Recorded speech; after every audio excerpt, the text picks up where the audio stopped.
Hello and welcome back to Inner Alchemy Alcove. If you are new here, my name is Lauren Rose and I'm your inner work guide here on this channel.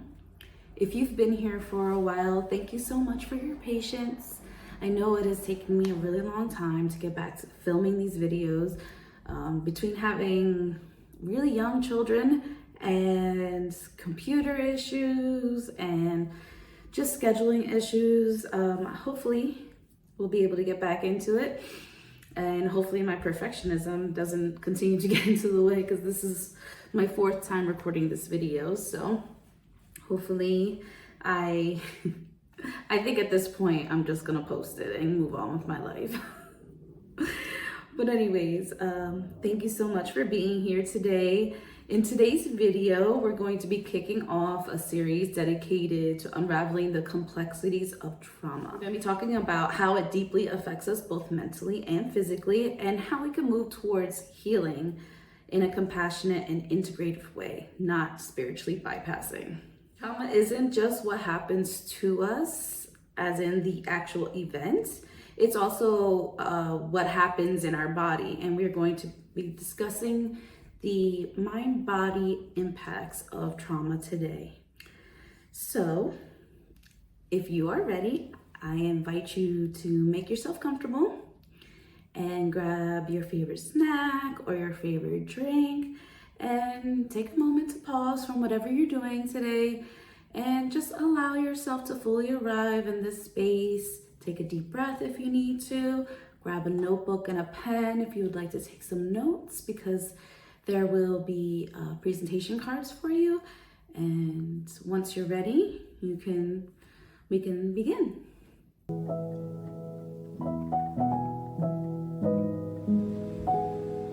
So what exactly is trauma? Trauma can be defined as an emotional, physical, or psychological response to distressing or overwhelming events. However, trauma is not just about the event itself, it's about how our bodies and minds process what has happened. Some of us might think of trauma in terms of extreme cases like natural disasters or car accidents, or even like physical abuse, assault, sexual assault. But trauma can also arise from ongoing stress, neglect, or even situations where we felt unsafe or unsupported over time. This can look like relationships, workplaces, any kind of institutional structure like the school system, or even people working through systems trying to get out of homelessness, the prison system. All of those things can result in trauma. But trauma isn't only about what happened externally, or it's what's happening inside our bodies. It's also about what didn't happen when we needed it the most, especially like think about as a child, or someone seeking care from a medical provider or a psychologist and getting traumatized in that way.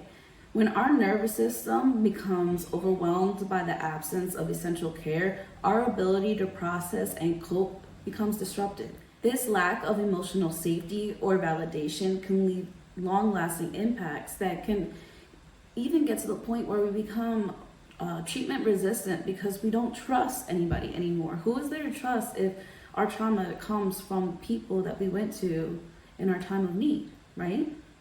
Trauma deeply affects both our mind and body. On a physiological level, trauma can create lasting changes in our nervous system, keeping us stuck in survival mode long after the threat has passed. This is why some of us can experience hypervigilance, mood disorders, difficulty relaxing, like always feeling like we need to do something, clean something, check on something, like we see in OCD. We even see health issues as a result of trauma, including nervous system issues, autoimmune issues, endocrine system issues, and in the brain, repeated exposure to trauma can rewire the way we think, react, and relate to others. This is called neuroplasticity. the brain's ability to change in response to experience. Trauma can cause the brain to become stuck in patterns of fear, stress, or emotional shutdown. However, neuroplasticity is also the reason we are able to heal.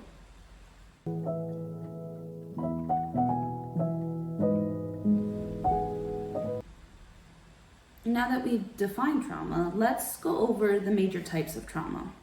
First off, we have acute trauma. This type of trauma usually happens as a result of a single, what we call shock event. An event that is so overwhelming and unexpected that it can leave us, like I said, in a state of shock. For example, car accident, natural disaster like hurricanes, tornadoes, flooding, or even sudden physical assault like someone getting robbed or sexually assaulted. All of these events can overwhelm our ability to cope in the moment, leaving us to deal with the emotional and physical fallout after the fact. Acute trauma can lead to intense feelings of fear and confusion. Even though the event itself might be over, the mind and body will continue to respond as if it was still in danger. This is a normal reaction to an abnormal event, but it can leave a lasting imprint in how we navigate the world, as we can feel this unease or bracing within our bodies as we go about try to go about our lives after the event. Next, we have chronic trauma. Chronic trauma happens when we are repeatedly exposed to stressful or threatening situations. This can occur over months or even years. Imagine living in a war zone or being in a relationship, whether you're a child or as an adult, where domestic violence is a constant threat. Think, walking on eggshells, being scared to be seen because you might get your butt beat or you might get beat by your spouse. Or, afraid to make a mistake is a good one too. Like when we're too hard on our kids about making mistakes when they spill something, that can create trauma within their nervous system, an imprint of hypervigilance and fear. Another good example is bullying. Bullying, whether it be at school or at the workplace, also leaves an imprint and not wanting to be seen, just fear. Very, very primal imprint. This type of trauma is harder to process because the danger is ongoing. It leaves us feeling like we can never truly relax or feel safe. And chronic trauma often leads, like I said, to us constantly scanning for danger. Even when we do find safety or we get away from the trigger or the threat and we are in a safe environment, we still feel the effects because our nervous system will be trapped in that survival response and constantly be scanning our environment for danger and even picking it up where it's not intended. And on the other hand, some people may begin to feel really numb and begin to shut down to protect themselves from the chronic stress. We see this a lot, especially in relationships, where you see one partner slowly start deteriorating over time, whether it's gaining excess weight, or you could literally see it in their hair starts thinning, their skin starts having adverse reactions. All of those are signals of too much stress on the system, somewhere in the system. And that could be emotionally, psychologically. We have to look at everything that's going on in the environment. Next, we have developmental trauma. This type of trauma happens during our early years, when we are still developing our sense of self and how we relate to the world. It can come from neglect, emotional deprivation, or abuse in childhood, and it often has long-lasting impacts or effects. For example, when a child's emotional needs aren't met, they can go up feeling disconnected or unworthy of love. Feeling like they don't necessarily belong anywhere. If a child is exposed to violence or loses a parent at a very young age, it disrupts the way their nervous system develops and often leads to difficulties with emotional regulation and stability later on in life. Developmental trauma can also show up in the body as chronic health issues and physical symptoms, as if the body carries the trauma even when the mind tries to forget. That is key here.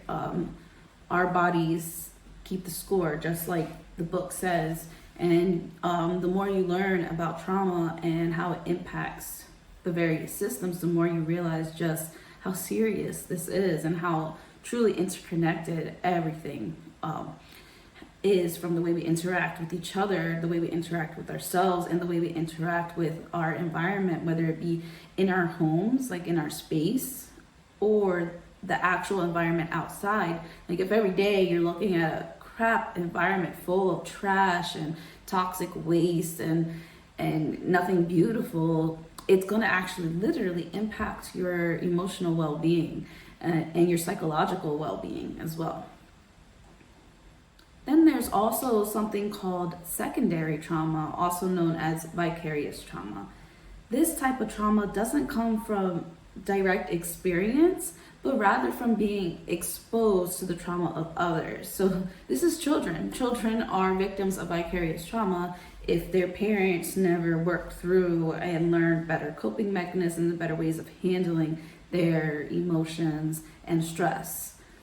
But in this particular example, we're going to be looking more of professions like social workers, nurses, doctors, a caregiver for someone with a terminal illness, therapists who are helplessly witnessing suffering on so many different levels, rescue personnel, cops, firefighters, and an animal rescue handler.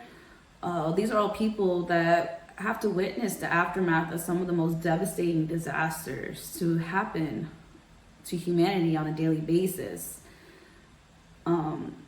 Over time, that exposure can start to affect them emotionally and physically.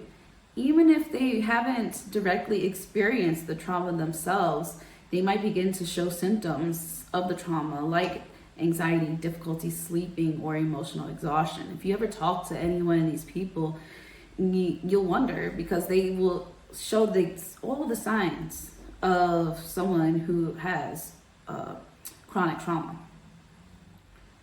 And then the last one I would like to bring up is complex trauma. Complex trauma is similar to chronic trauma, but it usually involves a combination of all of the aforementioned traumatic events over a long period of time. It usually is deeply interpersonal, meaning that it usually starts within relationships and kind of cascades into every avenue of the person's life. It's the core wounds are betrayal of trust, abuse of power, a loss of autonomy. Sorry, I'm terrible saying that word. But the healing journey for complex trauma is just as complex as the condition and the symptoms, because it can involve so many different aspects and at different stages of development, that leads to the symptoms being highly, highly subjective, and often, unfortunately, leads to a lifelong healing journey, because there are so many. You're essentially, if you have complex trauma, trying to heal all core wounds. There isn't like one core wound that you are working on in this lifetime. It is all of them, unfortunately. So yay for us, right? So an example of this, you're going to think about a child who has grown up in a home where they experience neglect and abuse physically or psychologically, or had to take on the role of a caregiver for their siblings or a parent, and witnessed continuous abuse, to then move on to form one abusive relationship after another, which could, and a lot of the times, leads to addictions, dissociative behavior, and can lead to homelessness or jail time. These repeated experiences of betrayal and lack of stability or safety deeply affect how we see ourselves and how we relate to others. Complex trauma can lead to something we call disorganized attachment. This is where we both crave connection, but also push it away out of fear of being hurt. People dealing with complex trauma might feel a deep sense of shame, guilt, or worthlessness, which complicates our healing process, unfortunately. It's important to remember that trauma arises not only from the event, but like I said before, but what didn't happen in our time of need, when essential emotional safety, nurturing, or care were absent. This lack of support can shape our nervous system responses and leave long-lasting emotional imprints.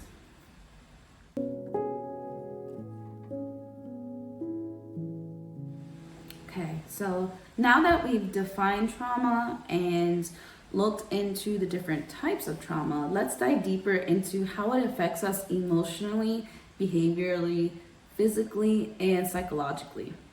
Understanding these different impacts is crucial for recognizing our experiences and fostering healing.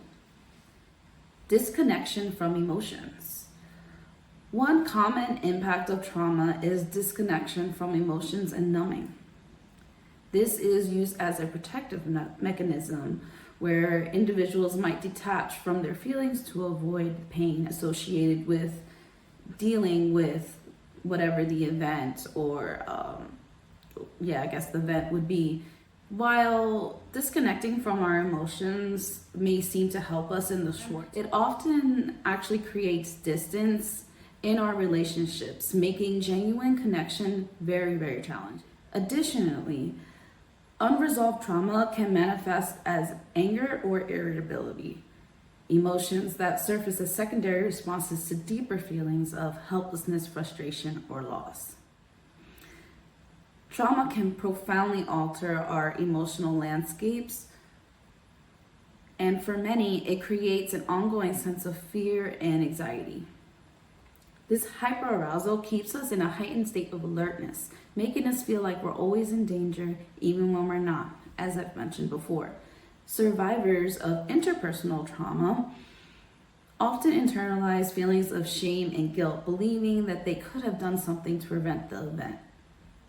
This self-blame can be a significant barrier to healing. If you've ever seen that, I think it's from Patch Adams, that iconic scene where he's yelling at his patient, "It's not your fault, it's not your fault." That it's such a good one to show this. Because it's true. I don't know about you guys, but for me, everything that happens, I can catch myself immediately, my inner critic going over all the things that I could have done before it validates my experience. And I'm trying to teach myself to do the opposite, to first validate and allow myself to feel sorry for myself, to feel angry, to feel grief, and to process what has happened. And then we can look at what I could have done differently to maybe not avoid, because I don't want to avoid these situations, but to handle them a little bit better, so that I'm not left feeling hurt or like there was something I could have done better, essentially, is what it comes down to. So using these experiences as stepping stones instead of letting them be the mud that holds us under, right? Despite all of these things being protective strategies, trauma survivors often deeply yearn to reconnect with themselves, with others, with a sense of safety somewhere, whether it be out there or in here, it doesn't matter. They feel like there's a hole within them.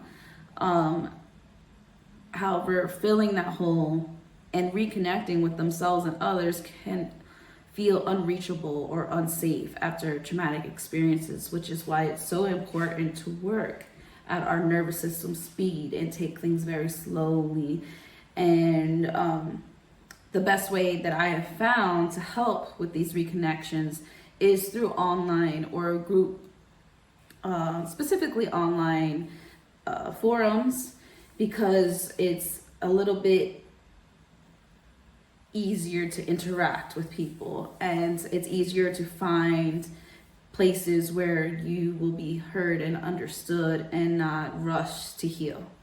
If you join a survivor forum, it's full of people who just, they get it. And you're not going to find that, at least I haven't, and the 5,000 people within my free private group aren't able to find that anywhere else but in survivor forums or healing circles, whatever the case may be. But unfortunately, unless you haven't experienced exactly what, you know, another person has experienced and has their same nervous system and everything, I mean, we just can't compare one to one, just can't.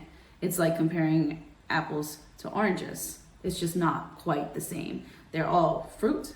We're all human, but our experiences, our trauma, our nervous system capacity, our everything about us, even our gut biome, everything about us is different, not only depending on our experiences, but also depending on our environment. Like your gut biome is going to be different depending on whether you live in a city versus whether you live in the country. So that's why diets and fitness and all these things are so variable, because it truly depends on you, on your unique and beautiful physiology.